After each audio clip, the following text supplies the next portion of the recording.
This past week I was working on a tapestry rug and I recorded some videos of the process the whole way through. I wanted to try out some new techniques that I haven't done very much before I work on a larger scale rug. So this piece is just about 20 inches by 30 inches. I started just by putting on the warp. The good thing about tapestry is that the warp is actually not visible in the weaving, so that means that it's really sparse. So there's only like 5 threads per each inch of warp. So setting up the loom for this didn't take very long at all.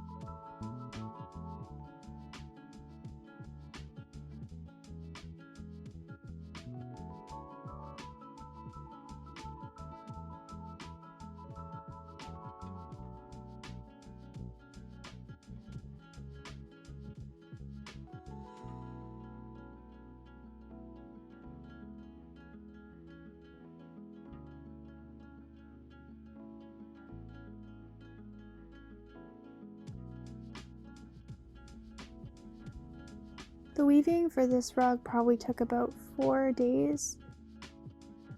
The weaving does go really slowly as opposed to putting on the warp. It's really fast, but weaving takes a long time because it's weft faced, which means you're only seeing the weft, so it goes really slow.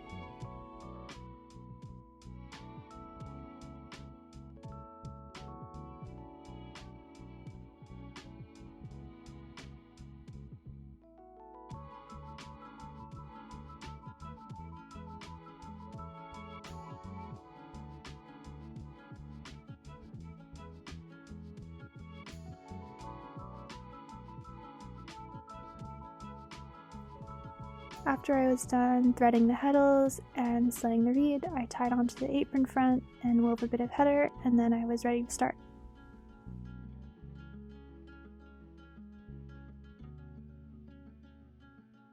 Usually when I'm weaving, I have a pretty clear plan of exactly what I'll be weaving, and I have it mapped out in Photoshop beforehand, so I just measure as I go.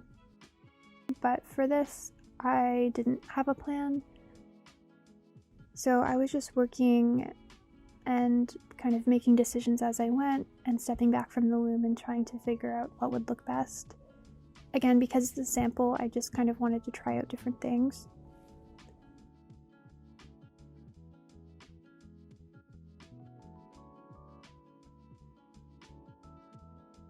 I do have something called a temple, which basically prevents draw-in on the edges of a weaving, which helps make the edges really straight and clean, but this weaving was actually too small for my size of temple, so I couldn't use it, which is fine because it's a sample, but the edges aren't quite as straight and clean as I typically like them to be.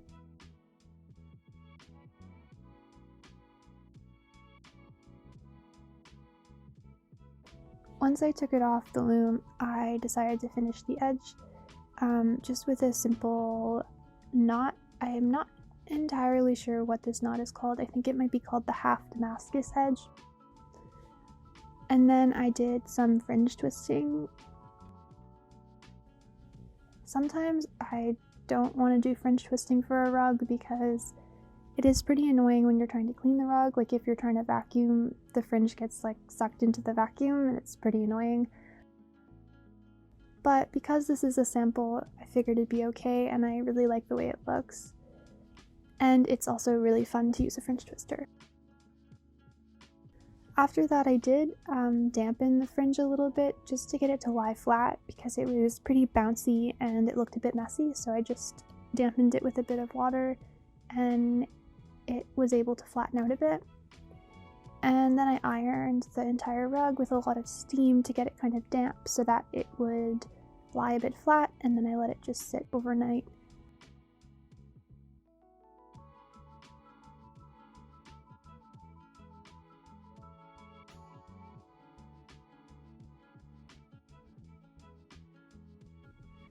might make some adjustments because I do want to make a rug that someone could use in their house, and I think a lot of the bright colors would probably maybe not be everyone's first choice, so I'll probably pare down the colors, and I'm not sure if I'll stick with the black. I think that might also be pretty intense, so I might go with a softer color or maybe like an off-white, but we'll see.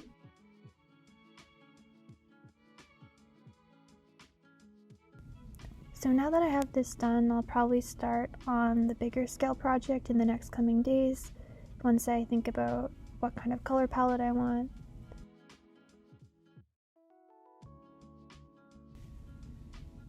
Overall, I'm pretty happy with how it turned out. There's some parts that I like more than others.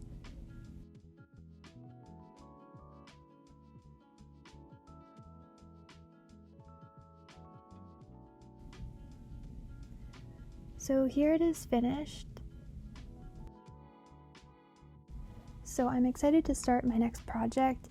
I really like doing larger scale pieces, and I'll be taking videos of that process too, so I'll post it here after I'm done.